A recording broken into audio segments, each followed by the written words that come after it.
Today we have back with us our Lamborghini Revington Roadster. So if you look here in the front of the car, these wheels have pretty good fitment. And the rear wheels do not. They actually sit too far in the wheel well. So what we're gonna be doing is removing the axle and then making it wider. So there's one more thing I want to address before we get into the meat of the video. You can see here that the front wheels are black and the back wheels are gold still. Now, I was not going to change the color of these wheels until I noticed that this gold was rubbing off pretty easily. And I want to address this because we did a video a while back on how to remove the chrome from your wheels without having to paint anything. Now, these wheels, the more I played with them, if you can see here, just scratching them with my fingernail, I'm actually getting the gold to come off.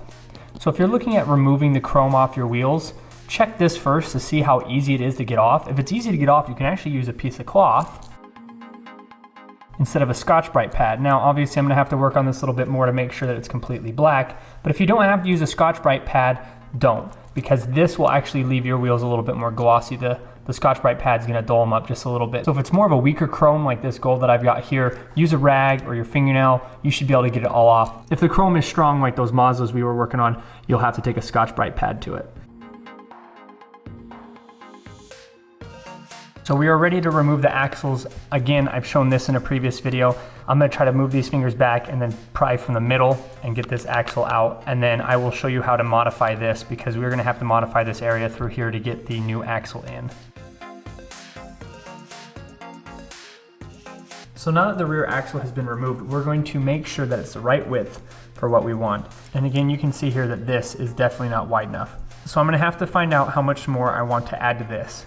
Once you know how much you want to add, what you're going to do is cut this in half and then we're going to extend the axle. So now that the axle is in half, we are going to get the piece of metal we're going to use to extend it. I got this from Hobby Lobby. It's K&S and the number is 5125. This is the closest the axle size you're going to get. The interior diameter of this is pretty close to the axle itself. So what we're going to do is open this up, pull one of them out, and then I bought the actual cutter here. So it's kind of hard to see, but I played with this and it does taper it off. So when you cut it with one of these, what you'll have to do is grab a file and then file it so that this can fit inside. And I'll show you that when I get to it. So here we have one that's cut to size, and if you look really closely, you can see that hole there is a lot smaller than this hole here. So all I'm going to be doing is taking a file and filing the end of this off just a little bit to make sure that they are the right size.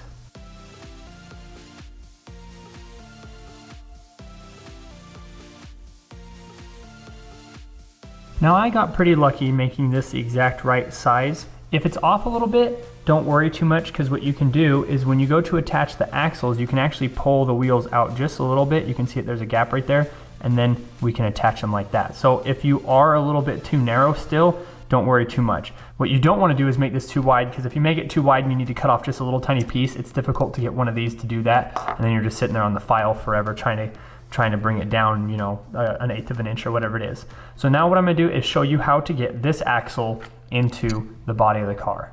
So obviously the diameter of this is too big compared to what it was before. So what we're gonna be doing is taking a file here, and then I'm just gonna file straight across here like this until it fits just right. And that way I can do just little bits at a time. If you use a Dremel or any other tool like that, you just wanna be careful that you don't dig too deep too fast.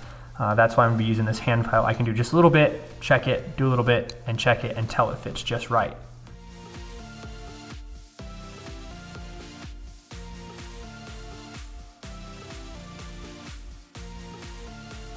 So the upside to doing this a little bit at a time is it actually friction fits in there pretty well. You can see here once you push it in, it actually doesn't really want to move too much. Now it will come out, so we are going to be gluing this in using epoxy. That is pretty nice right there, and you want to make sure that it just comes down to the bottom of where this sat originally. So once we got this ready to go, I'm going to be showing you how to attach the wheels to this brass piece. Now what you can do is put some super glue or epoxy on this and then put them in there. I don't want to do that because my wheel is going to sit right up against this axle here. So if you put glue on there and you push the wheel all the way on, this rod is going to be glued to the wheel. What we're going to be doing is actually just pinching the metal. You put the axle in there and then you pinch the brass tubing and it should hold the wheels in.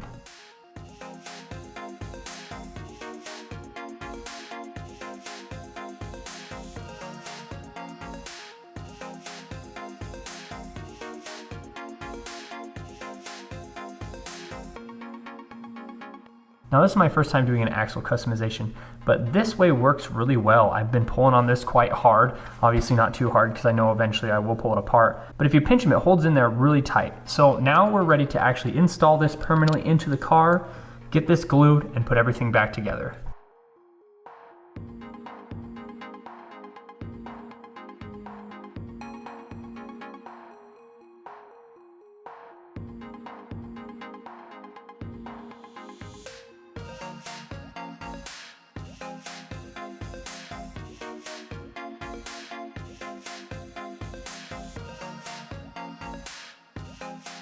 So I've been using this Loctite epoxy. I will have the link to this in the description below. So far it's worked really well for me. I've only used it on a couple projects. So this should have no problem keeping this axle in place. So this is a 5-minute cure time. So we're gonna let it sit here for a little bit before we get everything put back together. So it's been about 10 minutes later. I just wanted to make sure that this completely dries. It stays this clear color, which is pretty nice, and it doesn't damage the plastic in any way.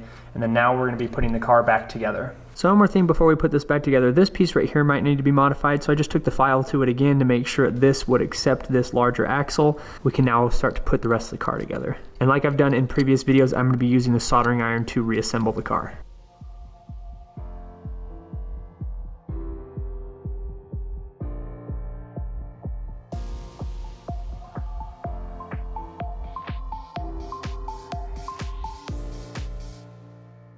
So there we go. Now we can see that the wheels fit the wheel arches perfectly, matches all the way down the side of the car instead of being sucked in. Now this might not be the last time you see this car on my channel. I'm not a fan of this color green, and the stripes that it had on here before that I had to remove didn't really come off super well. And as far as I know, the Revingtons only come in that dark gray, black, flat color. So I might be repainting this car in the future, but for now it's gonna stay green.